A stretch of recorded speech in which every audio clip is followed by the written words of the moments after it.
Okay, I don't know what just happened. I am so sorry, Burke, if you're there. We'll give you a moment to jump back on. Had some sort of video chat come on and kind of looking at how we were talking about technology. I apparently didn't know what to do there. So it froze up on my end. I am so sorry there. Let's see. There you are. Okay. Let's get you on here, Burke.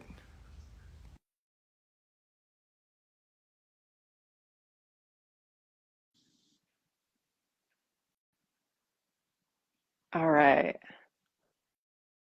Okay, round two. Let's try this one more time. I don't know what you saw there, what happened. I'm so sorry. I got like a call and it just messed everything up. So I'm so That's all right. sorry.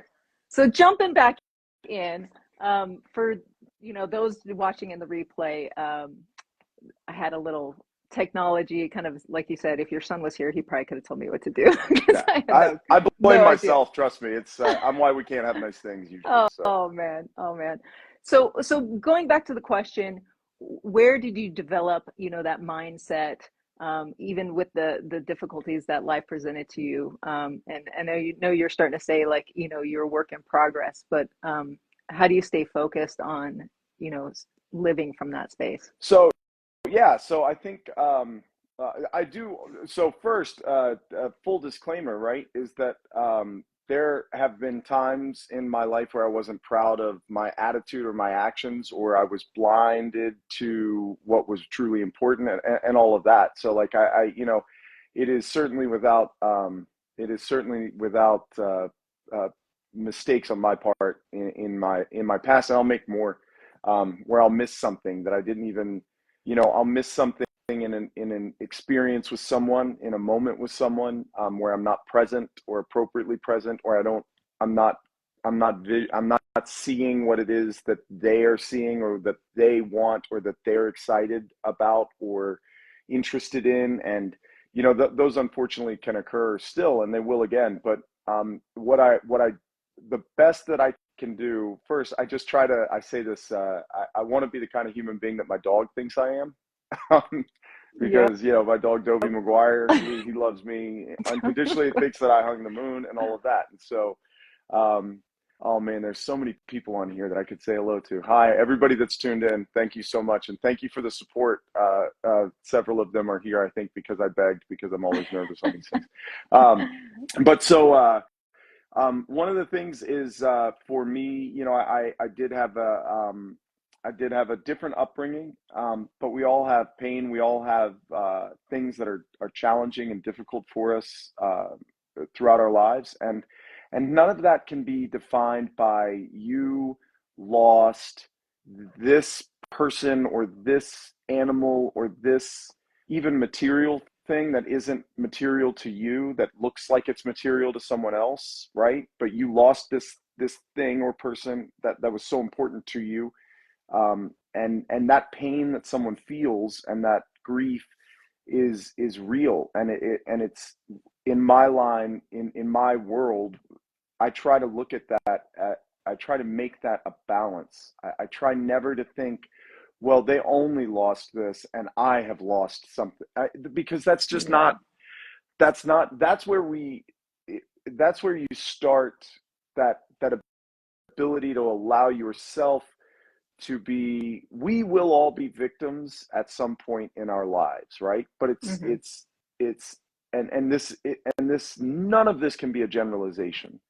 There are those that have been victimized in ways that, of which they will never recover, and things like that. And I don't mean this as a blanket statement for anyone that's gone through a hard time, or anything, but there are things that are going to hurt, and things that are going to be challenging, and things that are going to be painful in everyone's life. And if you if you're able to, dependent upon the situation, if you're able to push through to find the one thing that you can be, um, in that moment, one thing, of which to have gratitude. Um, Rather to have loved and lost than never to have loved at all. Like, take your Mm. time with it, right? Like, whatever it is, it can, you can grow around that grief. And while that grief never gets smaller, for some things, that grief, a breakup, right? A breakup when you're 15 and you feel like you can't breathe, and you're like, this is it, man. This is it. This is And it's real. everything. It's And it's definitely real. real in that moment. It's everything. Yeah. And Yeah. it's valid and it's Hmm. everything. And there's no chance that I would ever look at somebody that's going through that kind of grief and Yeah. discount it. I just won't. Like, that's, who would I be? Who would I be if I did that? I was like, yeah, but did your child pass away? Did your parent die? Were you diagnosed with cancer? Was someone, because it's not, these are all awful, horrible things. And in that individual's moment, their emotional chemical reactions in their brain are telling them this is the end.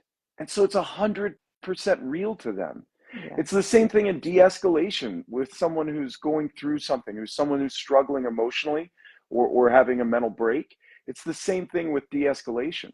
Arguing with them about when someone is in a mental break and Yeah. seeing things that are not there, and you've taken the point of saying, well, you're a threat to me because you're not making any sense, and I'm going to argue the fact that there are dragons over here. What are you doing, man? Mm-hmm. What kind of human being are you being? Why can't you exhibit the patience to have empathy, to say, okay, wait, this person really does believe that there are dragons over here. There aren't. So let's work the problem backwards instead of deciding immediately that that's a threat because we speak a different language. Anyway, Absolutely. I could go on about it.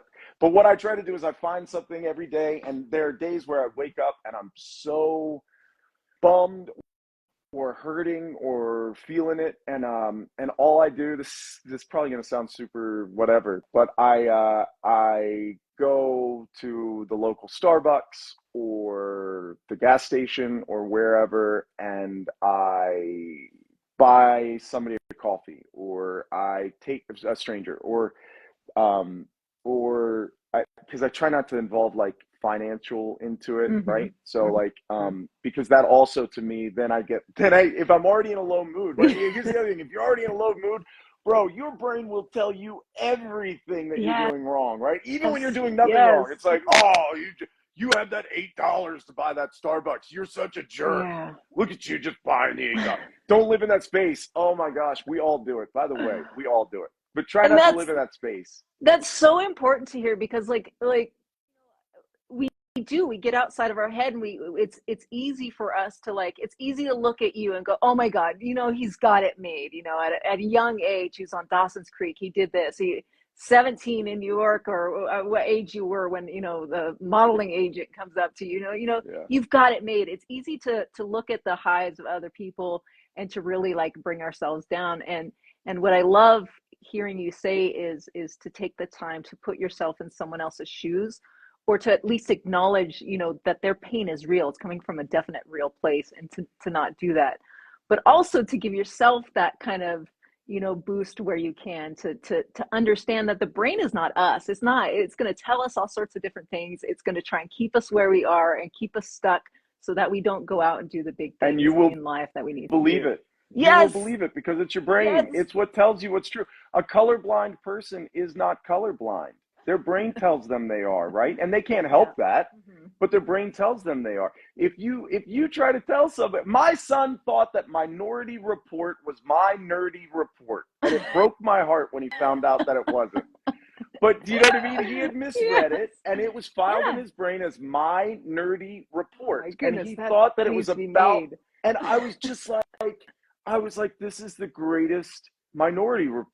This is like the greatest thing ever, that my kid thinks that I was in a movie called My Nerdy Report with Tom Cruise. That's the coolest thing ever. But I do also want to really quickly just shout out that I'm seeing some of these comments and some of these people that are on here, and that I love them so much. And when you talk about having a low day, it's so important to look at the Josh Mancusos, to look at Soul, to look at Shelley Vogel, to look at, Chantel Klinger. Let me tell you, you've got a woman on here who is one of Oprah's producers. She does work around her. She was at the Special Olympics, and she so desperately wanted to meet a young lady, an Amy, who is a golfer from Scottsdale, who is a world champion. She's a champion golfer, and she's incredible. And she still to this day mentions that she wasn't able to meet her. Like, that's it. If you can find gratitude for one thing, you have positivity, you have hope. One thing to be gracious for can give you hope. And the hardest part is to condition yourself, because these things aren't easy. The hardest part is to condition yourself to know that waking up could be that one thing, except that's not tactile, and you can't share it to Instagram. And we program ourselves and our brains to respond to so many other things, right? Like my friend, I'm not sure if she's on or not.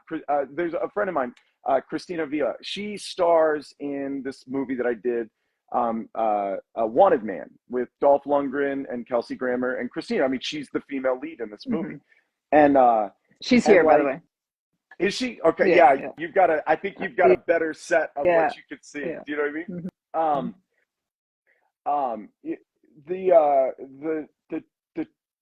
The challenging part to it is that, like, on that, she was the star of that movie, and she was so excited to be starring in that movie, and I was so excited to be there, and she didn't make her excitement about starring in it bigger than my excitement about just being there. She was she was excited for all of us. She was excited to be there with all of us, and that we were there with her in this movie in which she starred, right? And all I did was die in it a couple of times, and we could get into that. That later. Yeah, I know. I've died a couple of times into a few things. It's pretty awesome deaths, though. You know. Your characters have. Yeah. No. Absolutely. Oh man. The cleaning lady death might have been my favorite thing ever. On the cleaning lady, they kill. I knew my character was going to die. We all knew it, and there was discussion about him being shot and all sorts of stuff like that. And they were like, and I was just happy to be there. I was so honored to be there. Like, I love that show, and Don, God, man, may rest in peace and everything. What an incredible human being he was, and I was just so stoked to be on that show. And then for them to be like, hey man, so we kind of fudged it with insurance a little bit. You're going to get to do it, and we got a death for you. And I was like, you guys have the way they said it, I was like, and on that show where everybody dies at some point, I was like, oh, wow, I don't know what that means. And they suffocated me in a zip tied a plastic bag around my head and suffocated me. And actually, you know what? I've got this big screen behind me, but on the wall here behind the screen is a giant poster of me, from a still frame of it, of me being suffocated in it. Wow. And it is like, it's like terrifying and rad all at the same time. That's awesome. Something in the Wilderness is here. Holy cow, man. Something in the Wilderness. Andrew McMahon, Andrew in the Wilderness, Something in the Wilderness are big supporters, big fans of his, and they are amazing. His music is incredible. And Elizabeth Selby is here too. She is number one on my list also. Elizabeth Selby. Man, Elizabeth Selby, let me tell you something about Elizabeth Selby, right? Elizabeth Selby is so, and I mean this completely, she's so talented, she's brilliant, she's kind. But before you even get a chance to speak to her, right, she's beautiful. And so she shows up, she's so beautiful, and then she's so kind, and she's brilliant. You're like, oh my gosh, this is the greatest, right? And then they're like, action, and she's playing like a gangbanger in this movie with me, and I was like terrified of Elizabeth Selby. I'm not gonna lie to you. Like, Elizabeth Selby can act, man. I mean, that, she owns it. Like, it was palpable how terrifying she is. Also, by the way, I'm so sorry, but I did see a couple of others, but Diana Kendra, man, I love you, Diana. She and Josie Hull did a project that I was invited me to be a part of a project, and I was so stoked about it. Cookbook for the Southern Housewife, so amazing project.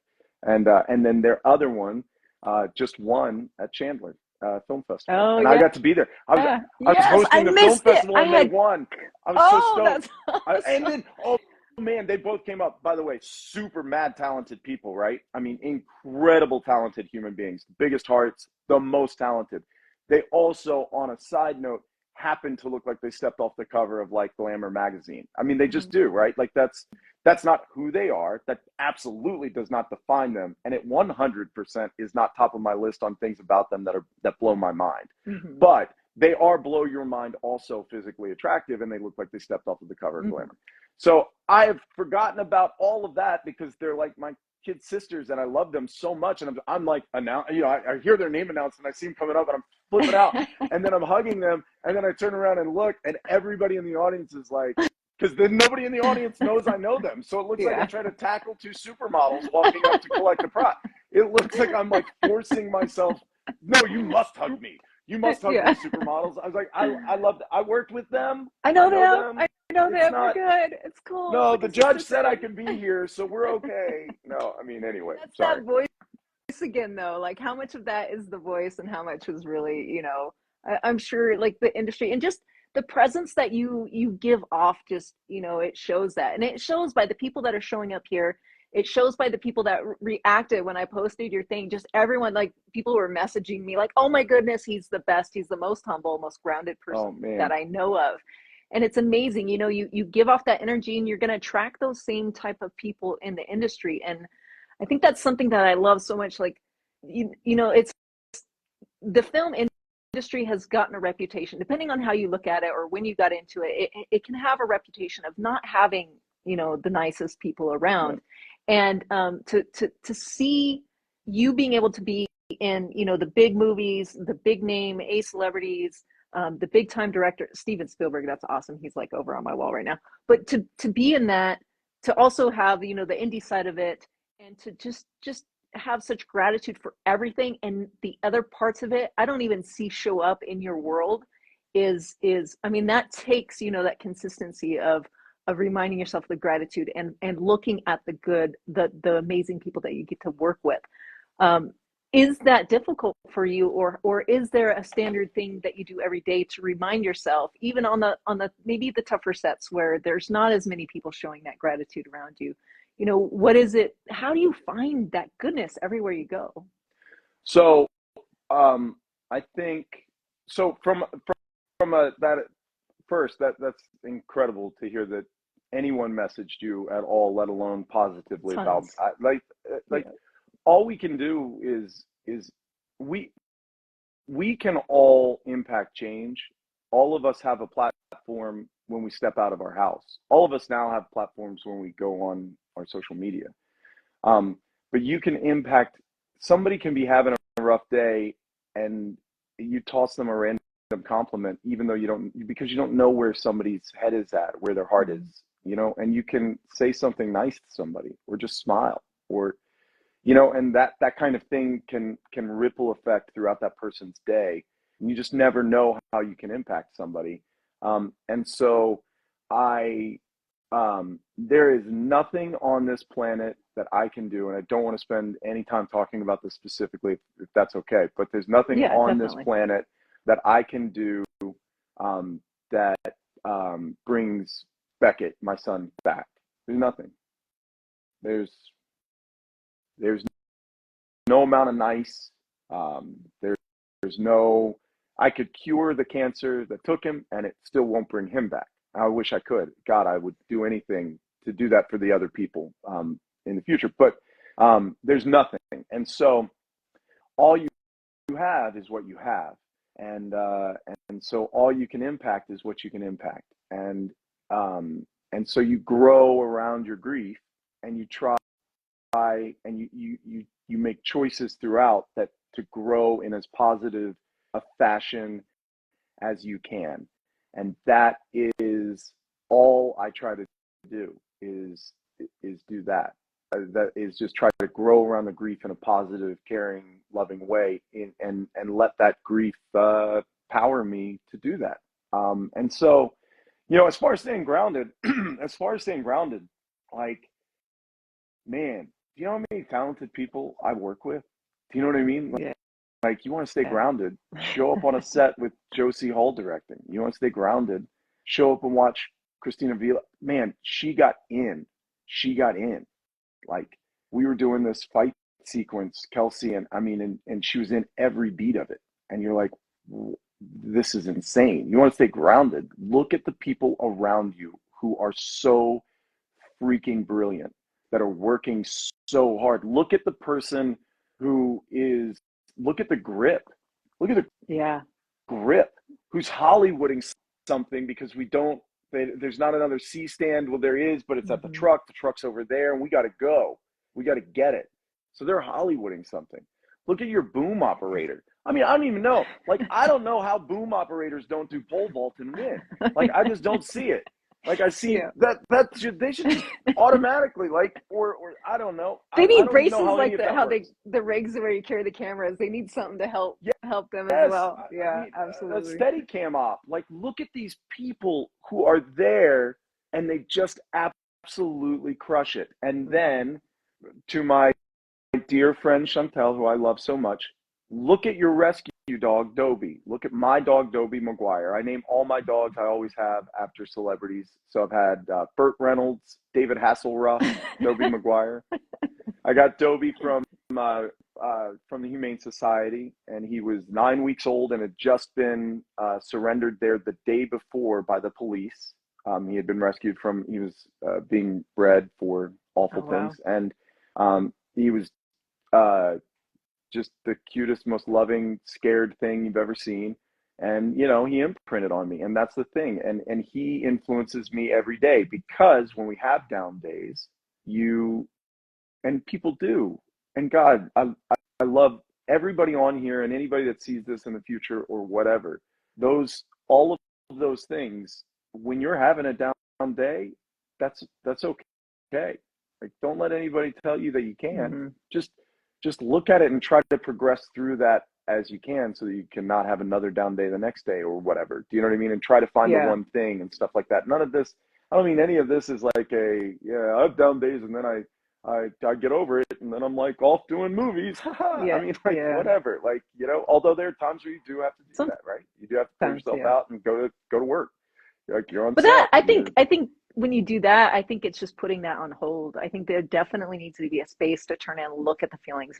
You may not have to figure it out, but to just sit with it for a little bit and figure it out. So setting it 100%. To the side, we gotta do that sometimes, but go back and take that moment, or things are gonna keep showing up to make you look at it. Yeah. That's right. And I have the added benefit of my day at work when I am having a down day. My day at work, more often than not, involves somebody telling me what I'm going to say, somebody telling me where I'm going to stand, and a different character that I get to be who might not be having a down day. So it doesn't matter. Yeah. It's easier. I'm just saying that it is easier to compartmentalize. Wow. Why was that a hard word to say? Compartmentalize. It's a big one. It is easier to compartmentalize. Yeah.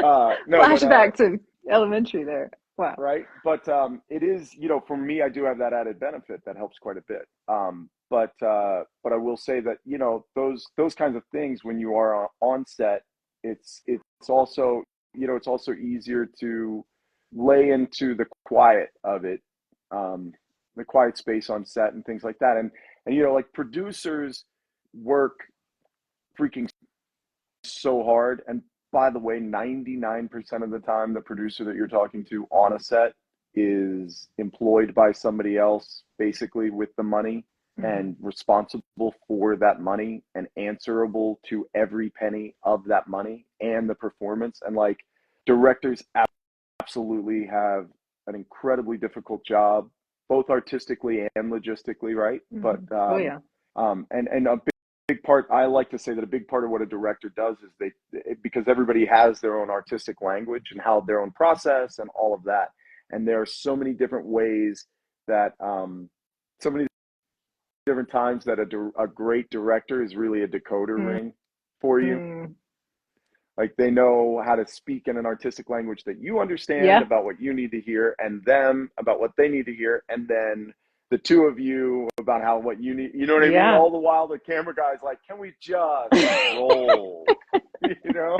You know, your DP's like, I get it, but we're losing the light, you know? And meanwhile, there's a producer sitting over there like, this is my circus. I know he's the director and he's the name, you know, and you've seen that person on TV, so you know them. And this dude has won some, you know, this dude's incredible and brilliant. And so you've got to, but I'm ultimately the one that's answerable for all of it. You know, it's wild what producers do, but they also are great because they can pick up when it's a great producer can be macro out here because they don't have to worry about the specifics and jump in when you need it. I mean, there are people that put out fires, like Diana Kendra. Elron, my friend Elron, on this thing that we did. I did this thing in Atlanta, background action, and it's brilliant. It's a pilot that we did in Atlanta, and it's straight up brilliant. We got to shoot it. Talk about how can you not be grateful if you are flown to Atlanta, you show up on set, and it's the lab from Stranger Things. Oh, wow. No kick way. Rocks. Kick rocks. Awesome. I was shooting at the lab from Stranger Things. I was like, bro, this is so fly. This is dope. But my dude, Elron, is like, cool. And then at one point he sits next to me and I was like, I think we're rolling. He's like, I know this extra didn't show up, so I'm your guy. I was like, what? What? He's like, whatever, man. I fit in the costume. Leave it alone. I was like, okay, man. Whatever works. Whatever works. And I see my friend Josh Mancuso has a question. There's Elron too. It was amazing, man. He's amazing. But Josh Mancuso, if you don't know Josh Mancuso, shame on you. Congratulations. Now you do. Check out my dude, Josh Mancuso. He's one of the funniest people ever. If you watch football on Saturday for college football, CBS plays his stuff all the time. I mean, like every in the NCAA football world, Josh Mancuso is like a golden god to them because he's the most humble, kindest, brilliant dude, and he will rip anybody about anything in a good-hearted way. He will call you on your stuff, and it's like the Nick Sabans of the world, like Tim Tebow. Tim Tebow chased him around the Hall of Fame induction thing at one point, joking, you know what I mean? You get Tim Tebow chasing you, you're doing something right. But Josh asked something about, I was an athlete. I played football at University of South Carolina. Yeah, you got a full ride. Yeah, that's awesome. Yeah, and a big part of that discipline that it required and working out on the days you didn't want to work out, that's the key that I learned from, that's the biggest takeaway that I learned from football at that level, because I was never going to play at the next level. Mm-hmm. I was actually a really good collegiate football player. Mm-hmm. I really was. Shockingly, I'm shocked by it because it's just something I understood. Like it moved really slow for me. Like I got it. It made perfect sense. Don't get me wrong. I got knocked into Tuesday plenty of times, but which might be what's wrong with me now and why I can't pronounce words that start with the letter R. Anyway, I think the decision on the day you don't want to go lift, or the day that you're sore and you're like, I don't want to go do this, and you go do it, or looking at your playbook, studying, all of those things. And discipline equals freedom. So like when you make the decision when you don't want to do it, this is the time that I do this thing and I'm going to do it. That gives you the freedom. Having that discipline gives you the freedom later on to cheat on your diet, to, you know what I mean? Mm-hmm. To stay out late, to, you know what I mean? To miss a day of something, to go to your kids' thing, which I highly recommend. Yeah, it's kind of like, because you're not missing that day. You're stacking up the like PTO time, kind of in that sense. Yeah, absolutely. That's right. What sort of disciplines do you find now, like that help build that foundation of discipline? Do you have any like daily disciplines for yourself in the acting world, or is it so much that you've done it so much that it's just pretty much second nature on how you're either going to approach a character or show up on set, or sometimes people can still get the nerves either going into an audition or something like that. What are your disciplines around that? For sure. Yeah. So I will say that I hope the day never comes that I think I've done this enough that I just automatically know how to approach a character, right? I hope that day never comes, because that's some of the most fun of it. I think one of the disciplines that I do have is I wake up every morning and make my bed. Every morning. First thing. Show this to my son. Make my bed. Yeah, I'm telling you, it's the easiest win you're going to get all day. You know it's on the list. It's a good one. It's such a good one, though. Yeah. Easiest win you get all day.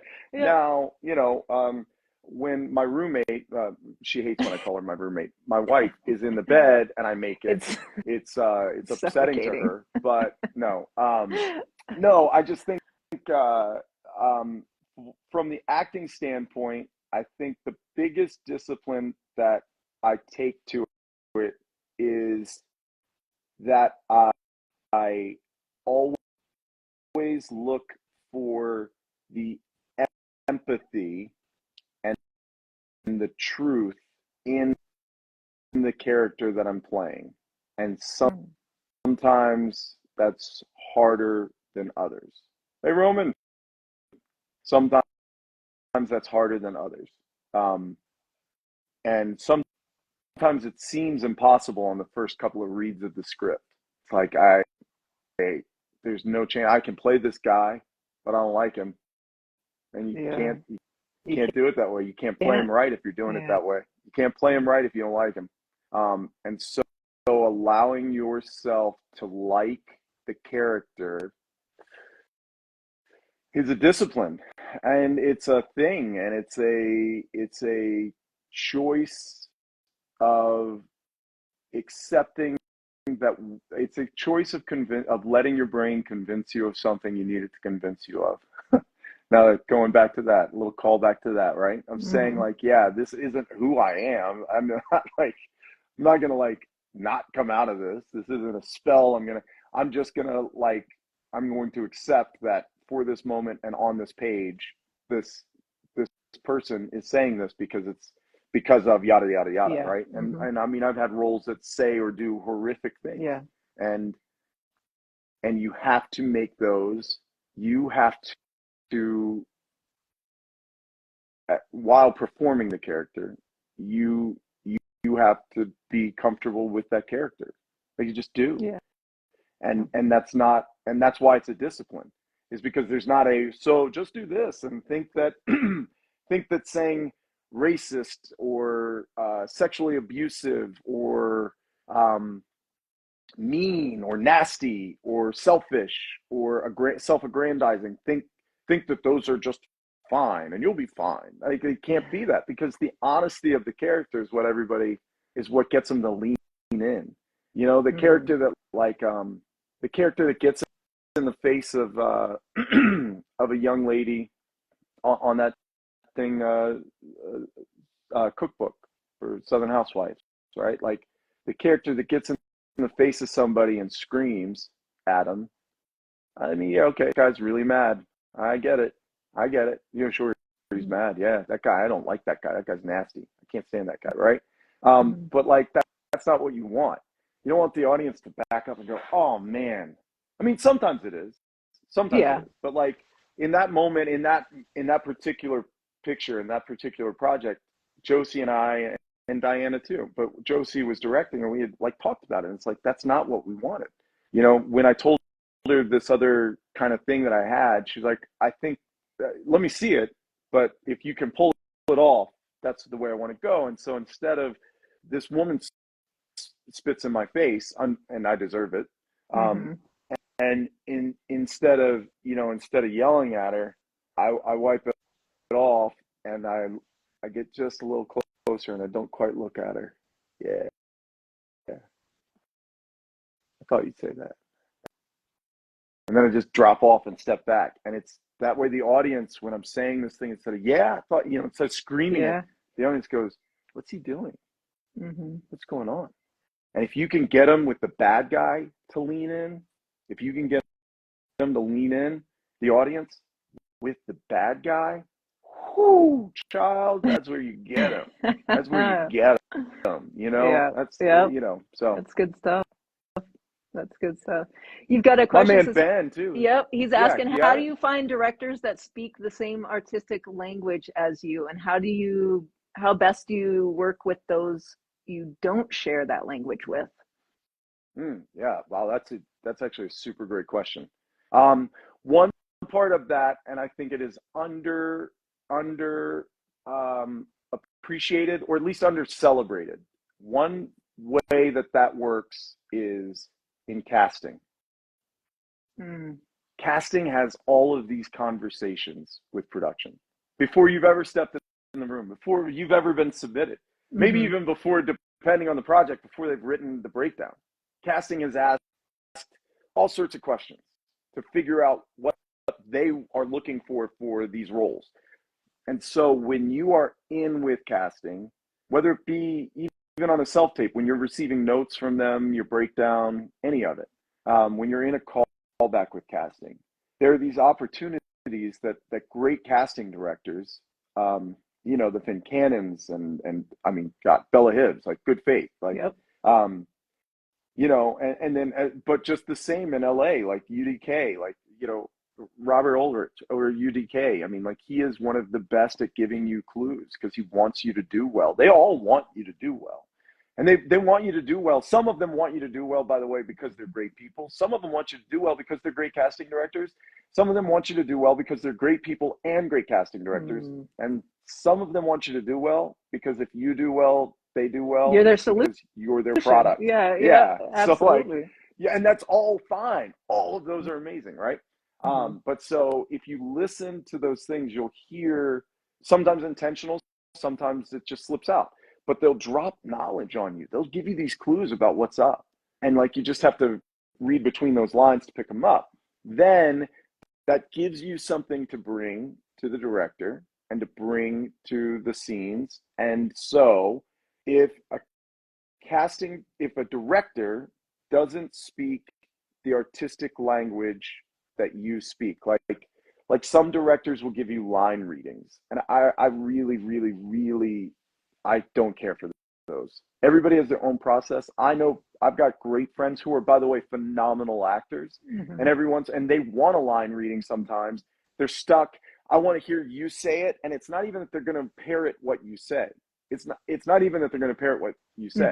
They want to hear, they are not speaking the same language, and they're like, say it the way you think you want me to say it. When they're like, just give me a line reading, they're not saying, tell me how I should say it, as much as they're saying, tell me how you think I'm supposed to say it so I can hear what you want. So I can get an idea of what you're talking about. And then they fold it into their process, right? So all of those things, whatever somebody's process is, if you're a working actor, you're working. So your process works. So congratulations. Good on you. I can't, line readings throw me off my rhythm or something.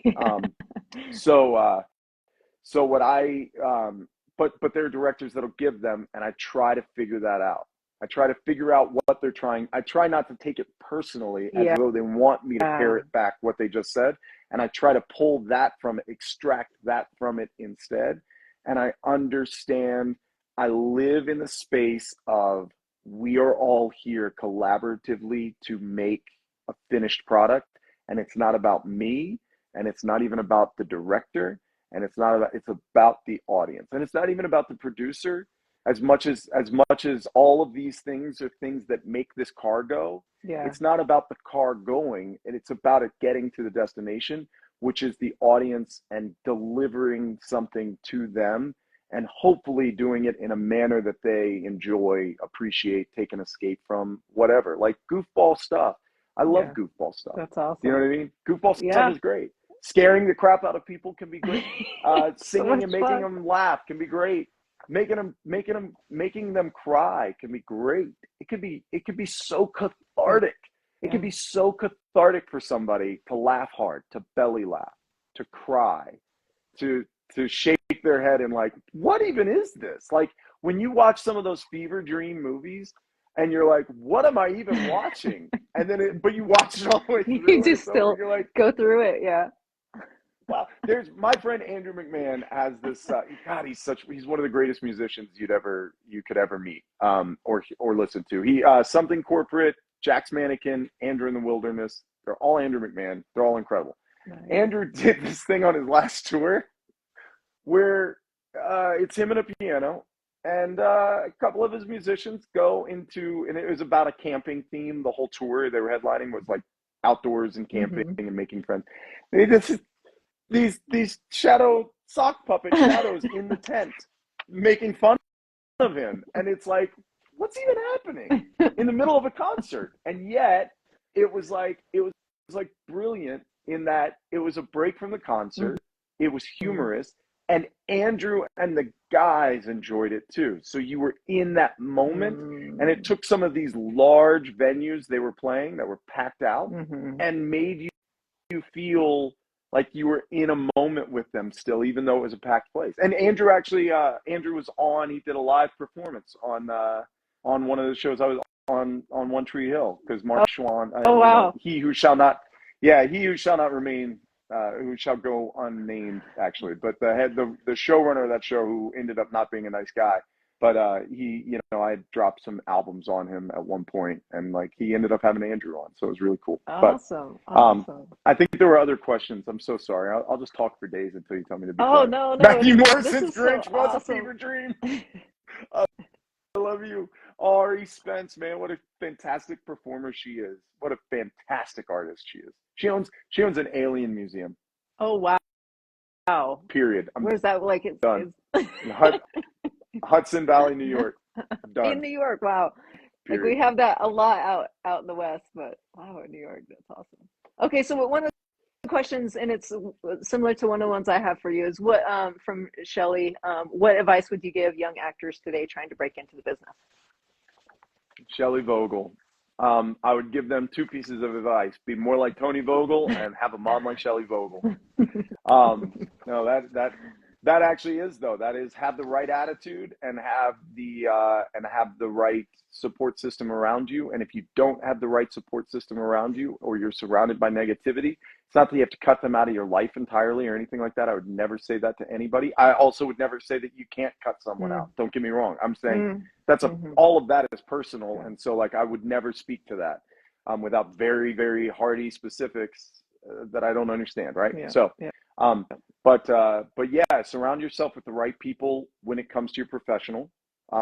If your mom is super supportive of you, your mom is a cardiologist and she wants you to do whatever you want, and she wants to support you to be an actor.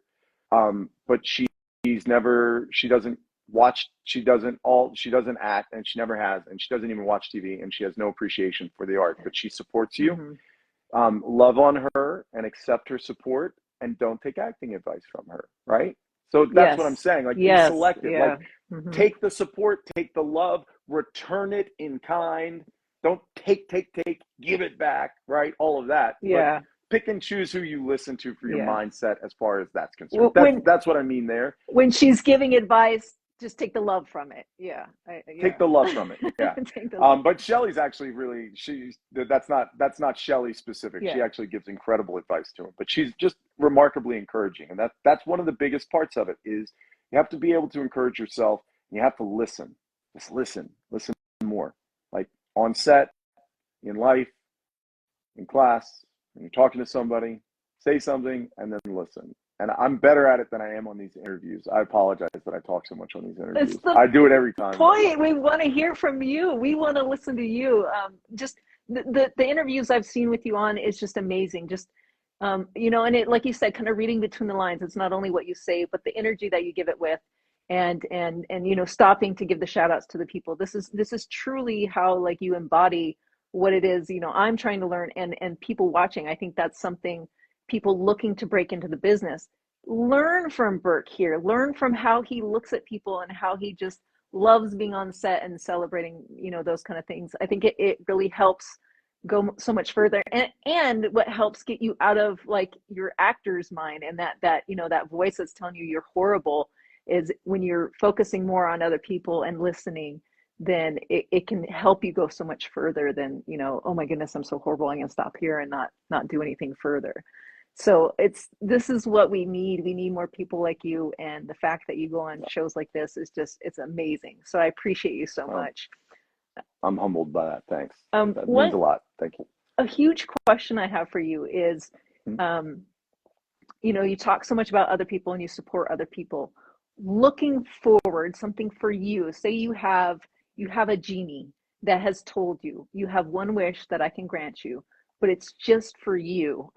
Yes, whatever you do is going to impact everyone else, but this is just for you within your career. What is one experience that maybe you would like to have, or either an achievement that you would like to have?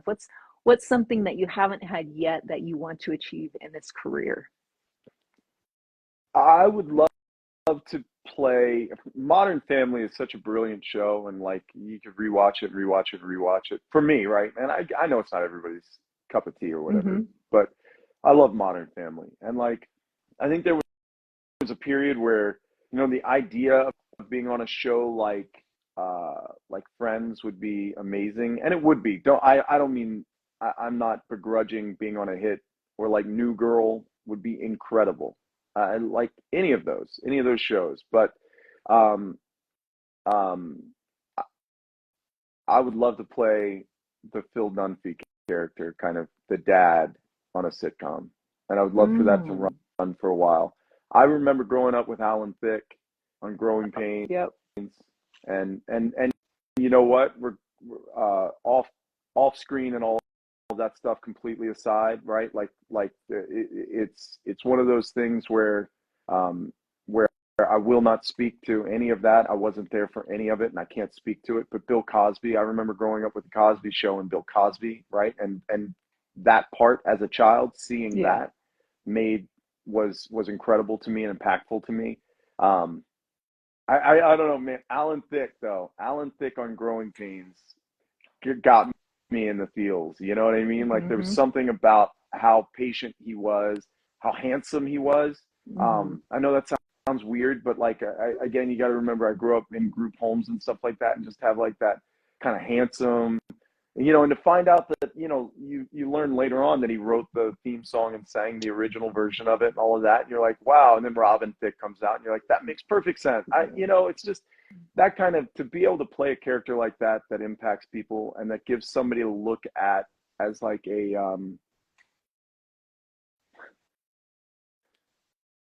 I guess we can look at things that we don't have, and we can find them in art, and like we can seek them out in art. And so I don't think it ever occurred to me until just now, just this moment, that might have been what I was doing. But yeah, I'd love to be that dad on something that, like, other people that have a dad can laugh at and be like, oh my God, my dad said the same thing. And then maybe people that don't could see beautiful. And could be like, yeah, I might not have one sitting here, but whatever, can relate to for that 30 minutes. So. And I can see that, definitely being able to bring that to a character, just being that person and being that guidance. So that's beautiful. I love that. Sean Robert Smith joined. He is in Cookbook. Oh yeah. Okay, so I was talking. He's a mean dude. Yeah.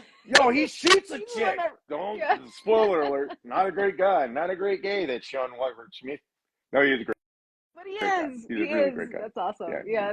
I was talking to him. He's one of the ones that shout out said he's amazing. I've only been on set with him once, but he's awesome. Oh man. So thanks. That's cool. That's awesome. Sorry, there were other questions in there. I'm sorry. And then I got into my feels. What an idiot. No, we all need that. We all need that moment. So that was I appreciate. By the way, thank you. That's going to be my. That'll be the highest takeaway from this ever. I swear to you, I never connected those two until just now when we were talking about it, and then I was like, oh my God, that's what I was doing. That's wild. That's powerful. Wild. That's awesome. Thanks for that. Yeah, that was powerful for me. Thanks for that gift. That was incredible. Thank you for opening up. That's awesome. Yeah, isn't acting about getting into the feels though? That's so right. Oh, is that Tegan? Yeah, it is. She's the funniest Australian I know. She's actually a brilliant, by the way, brilliant pilot, vet, huge supporter of law enforcement, veterans, everything. She's also a beauty queen. Oh wow, just everything. Like, just throwing it out there. I remember, listen, I was on Vet TV. God, we were doing this thing on Vet TV. This kid Tyler's there. He's such a great kid, such a good-looking kid. Just boom, boom, bouncing around. Is electric, this guy. Such a talented actor. And I'm like, yeah, that's cool. They're like, man, whatever. We're talking about some stuff, and maybe they're asking about some of the other, stuff that I've done, and work, and that I'm always down. Like I'll answer any questions when I'm on set with people. Like as long as we're not, if I need a minute for something, that's different. But you know what I mean. Like when we're down, I'm down. And even at one point he was playing. There was a piano in holding on this soundstage, and we did Richard Marx, Waiting for You. He played the piano and I sang. Like, this guy's just such a great guy, right? Then at random, homeboy slips out that he played for the Washington Generals on tour with the Harlem Globetrotters. And I was like, I'm done. How is that not? I would walk into rooms introducing myself that way, bro. Like, you were, I don't understand how you don't open with that. Like, I'd have it on a t-shirt. I'd be like, ask me about the Harlem Globetrotters. I would be everywhere.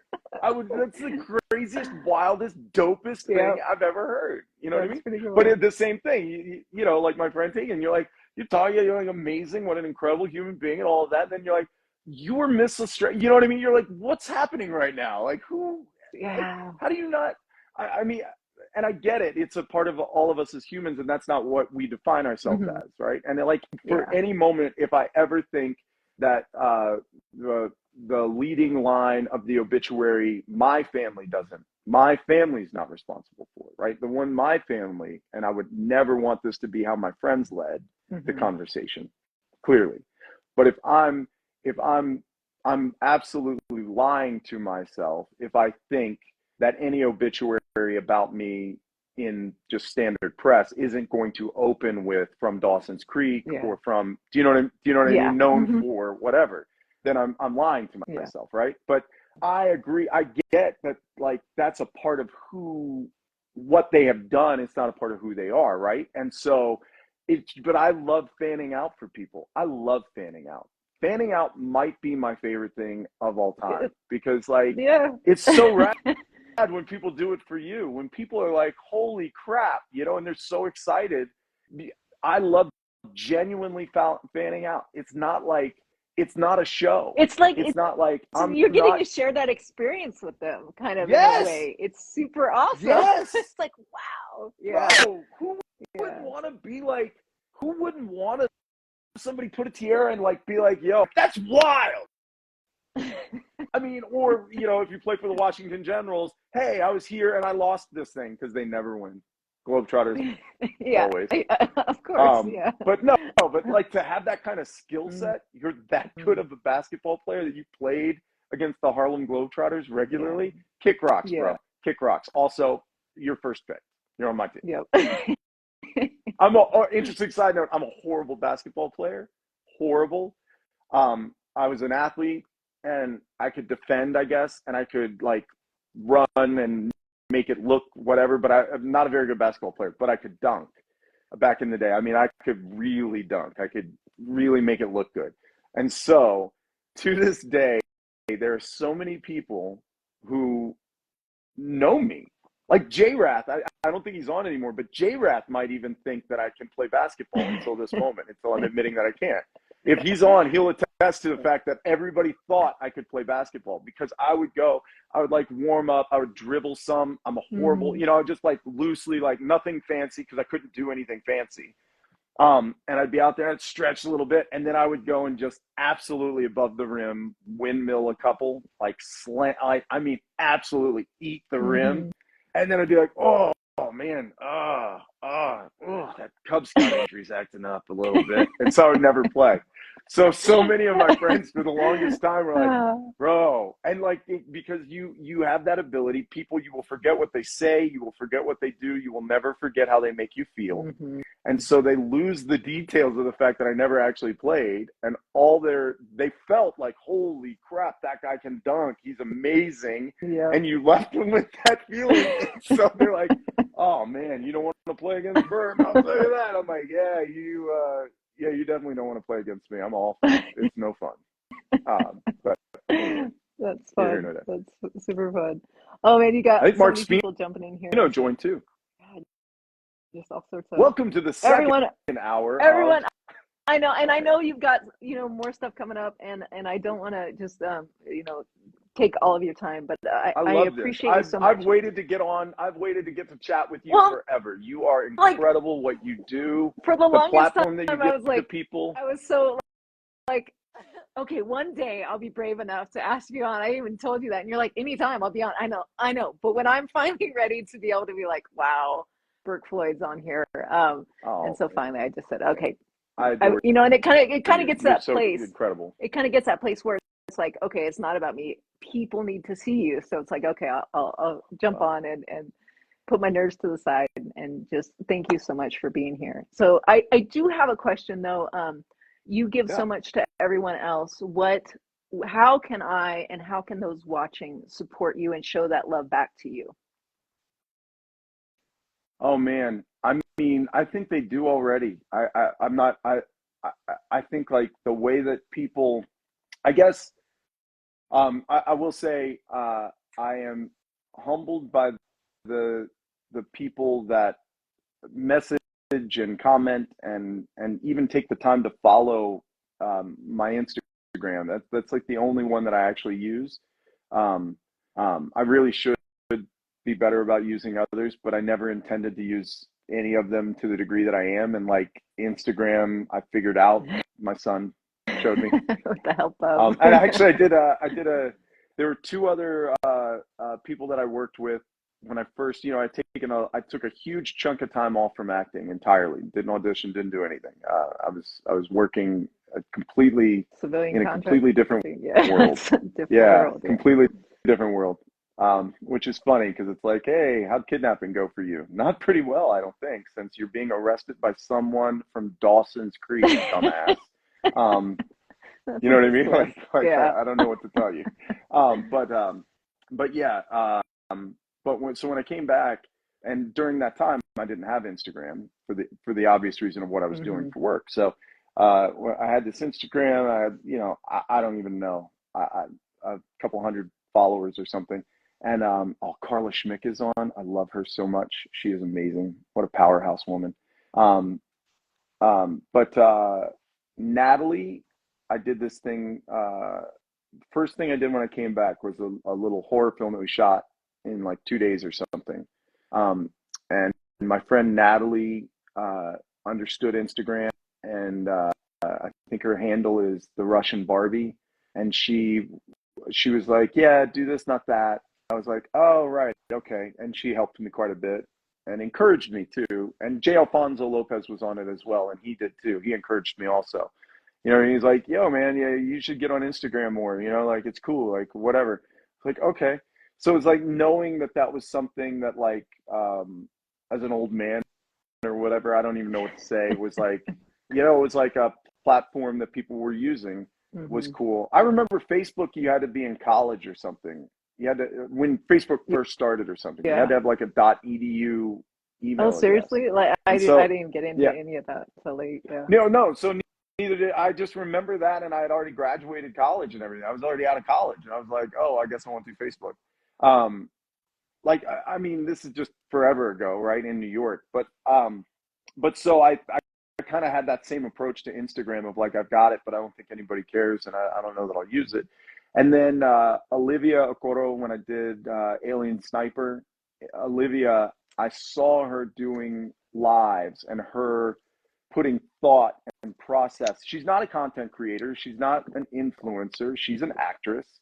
But she was using it as a platform to speak to people. And like, I thought that was so, it's again, you don't, until you focus on things. Mr.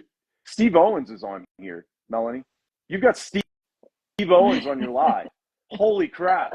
That dude's He's coming for you. Somebody about how to, I'm telling you, you want to talk to somebody about how to make it in this business. Mr. Steve Owens has built career. He's one of the most giving, humble human beings ever. And he literally knows everybody.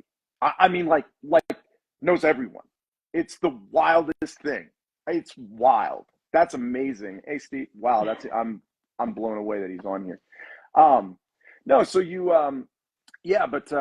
Olivia helped me out quite a bit just in seeing that, like, you don't, and the creators are, I mean, some of them are genius with what they do and the art that they create and what they're capable of, and their creativity and their brilliance, their humor, everything.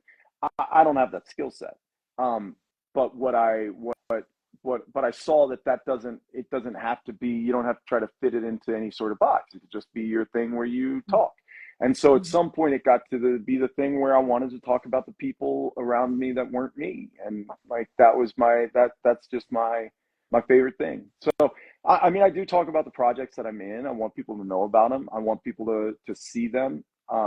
And so as far as supporting me is concerned, if you just keep up with it, and when you get a chance and you click like, or if you ask me a question, or when you have your thing, if you are willing to, Tag West is a guy in Phoenix, a writer. Tag West can write like an incredible script, like 40 pages in like a night. It's Wow. It's insane.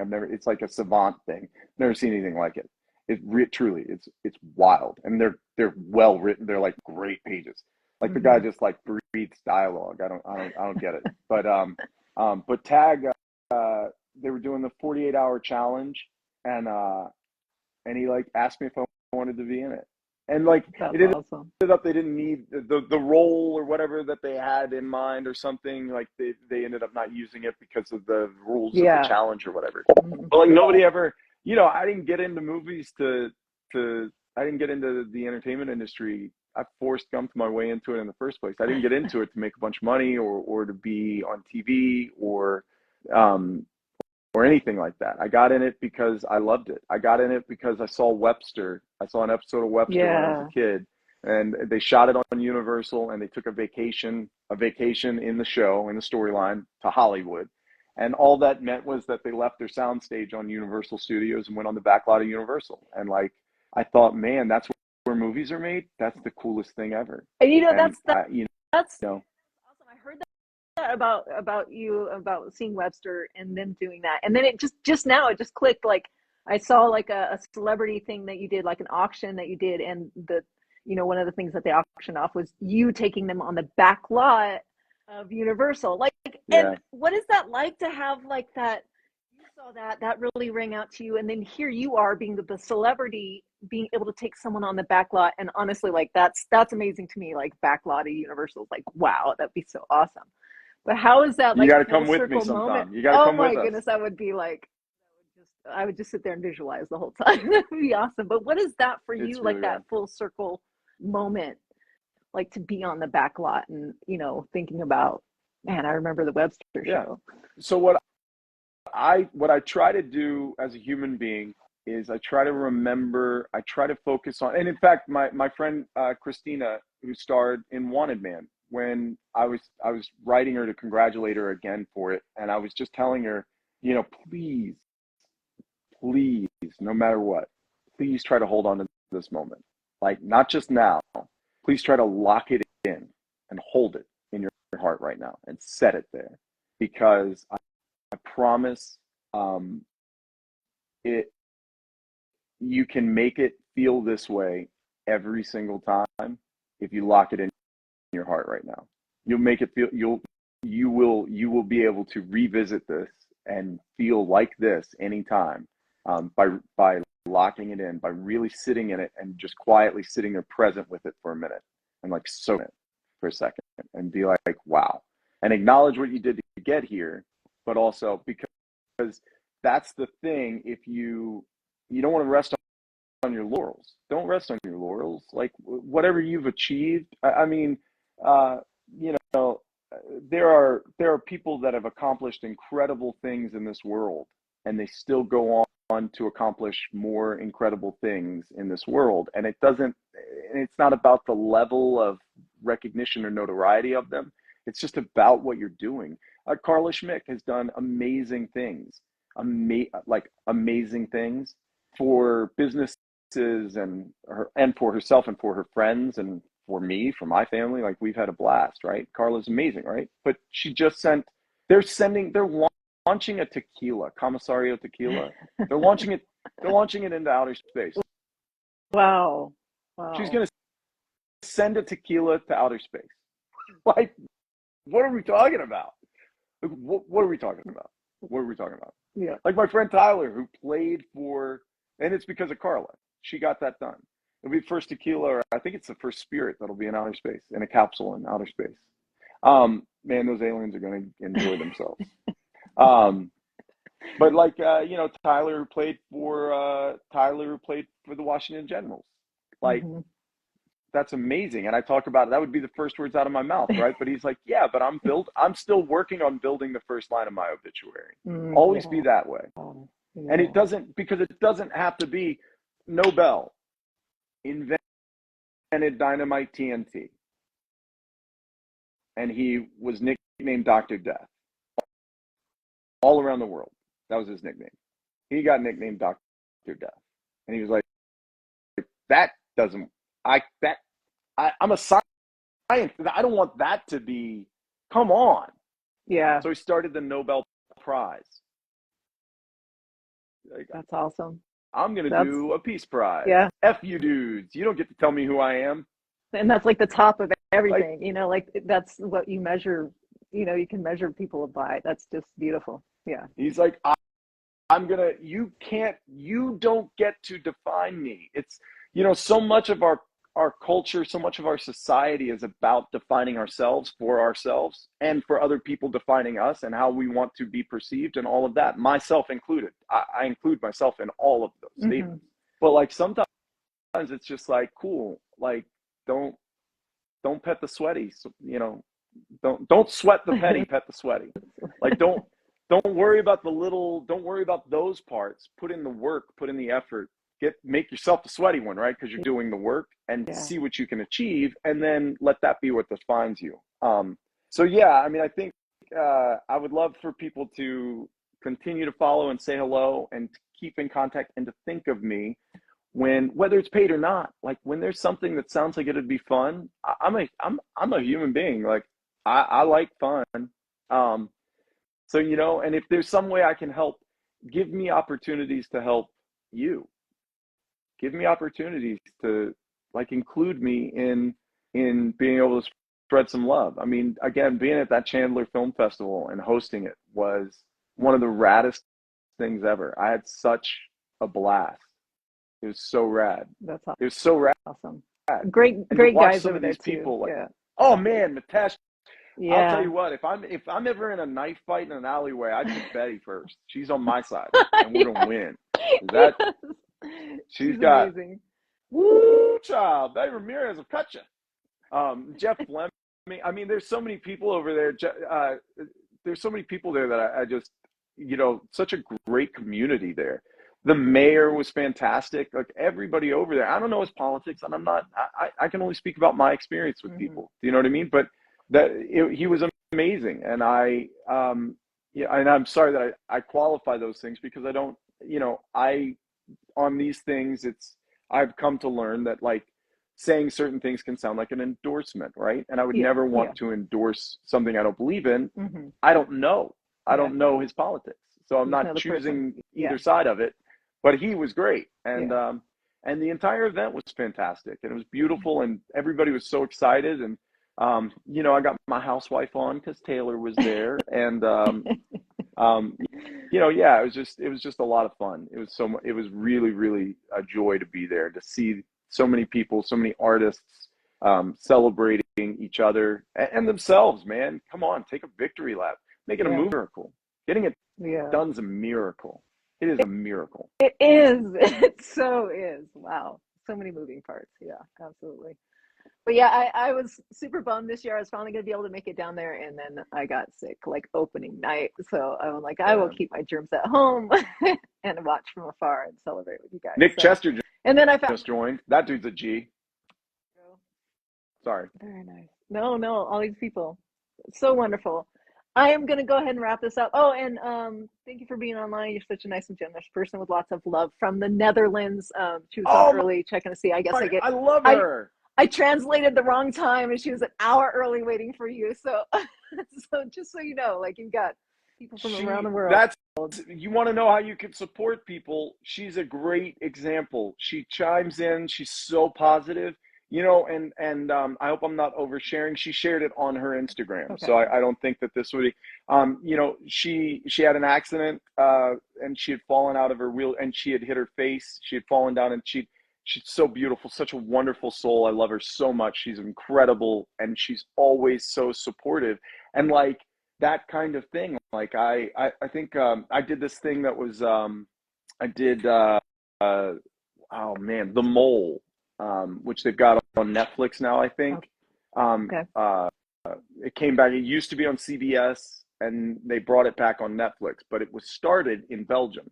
And so I was on the Belgium Mole. I like guest starred on the Belgian Mole, and it was ridiculous, and it was awesome. It was so rad, and I knew who the mole was. I'm not gonna lie, I knew it. There's something about being in the room where I was like, I know that that's the mole. But so oddly or humbly or whatever, I'm so blown away by it. Like I blew up in Belgium. Like I don't know what to say. Like that's the craziest, coolest thing ever. I mean, I got fan art. I still get fan art from Belgium and stuff like that. So I'm like, oh man, you know. And I was talking to her. I was like, I can't wait. I'm going to come to Belgium and see some people. I think I'm making an appearance at a thing. She's like, cool. I'm in the Netherlands. It's okay, geography. I'm going to help you. Like she's so kind in telling me this dumb American I was being the most American you could possibly be. I'm like, it's all the same. It's all the same on the other side. Yeah, she's like, not at all the same. But okay, sure. Yeah, I love Canada, Burke. I'm like, I'm not from Canada. She's like, there you go. Now you're getting it. Now you're getting it. Now you're putting it together. Yeah, but so she's just so always leads with positivity, and like even when she's correcting, it's constructive. And even when she had fallen out of her, she was so supportive in her approach to it of showing like this is what happened, and here I am still, and you can do that too. And I just, oh man, I love her spirit. So I'm so glad she's here, and Selby's here too. Ms. Elizabeth Selby, I cut you. She terrifying. That's awesome. I'm telling you. I'm gonna check her out. I'm sorry. Get Go on. some motivation for this film I'm working on. Brilliant actress. Awesome. That's beautiful. No, she's a terrific actress. Truly a terrific. She's got a couple of commercials that I think have been running recently too. So she's a fantastic actress. So many people on here. Haha. Thanks. There you go. Miss Selby, lady friend. Sorry. Awesome. Well, so for everyone, I'll probably throw this up on YouTube, maybe some other places too. So follow Bourke at Bourke_Floyd on Instagram. That's the place you want to jump in and support him. Tag him and everything. Share his stuff. He's an absolute amazing human being, and thank you so much for being on here. Any last words that you want to give? You've given so much, but any last words to any budding actors out there trying to jump in or trying to like, should I or shouldn't I go into the business? Yeah. I'll say this. If you picked up a book and if you Googled acting schools, if you attended an acting class, if you read a script, a play, if you took a drama class, any of that, and you are lending your energy, spirit, and time into it, you are an actor. Don't let anybody tell you you're not. You're an actor. You were an actor. And maybe you're trying to become a paid actor, and then maybe you're trying to make your career out of acting. And all of those things are steps on a path, right? But you're an actor, and focus on the process over the outcome. The process over the outcome. Doesn't mean don't set goals. Think about what the goals are. Think about what your outcome is. But then come all the way back to the step you're on and take that step.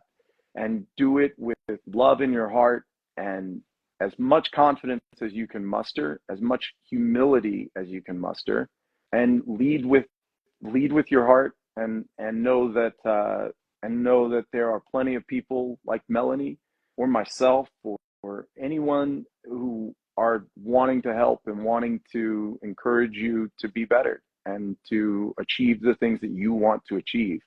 And the other thing is just don't let the outcome change. Let that goal change. Like it doesn't have to be, it doesn't, I am so blown away constantly when I think about the things that I get to do. I mean, truly, like I'm like gobsmacked by them. I was at the Phoenix Open yesterday, paid to be there, signing autographs and stuff. And we didn't do the Pro-Am because of the weather, so nobody played. But we were there, so we signed autographs and pictures. And like I got to do that was I got to be that was me. That people were asking me for my, like, people knew who I was and were asking me for it. And that's the wildest thing ever. And so what I try to remember to do in every single one of those is when they go, can I get a picture? Burke, can I grab a picture? Or I'm up next. That's so nice to meet you, Burke. Is I try to look them dead in the eye and say, cool, what's your name? And I try to lock that in, because like that's their moment for them that they've set up because they're so excited. But like, I can't believe they're real. I can't believe they're there to see me. That's the craziest thing. And I think that is, if you lead with that every step of the way in the process, the outcome is going to be what it needs to be for you.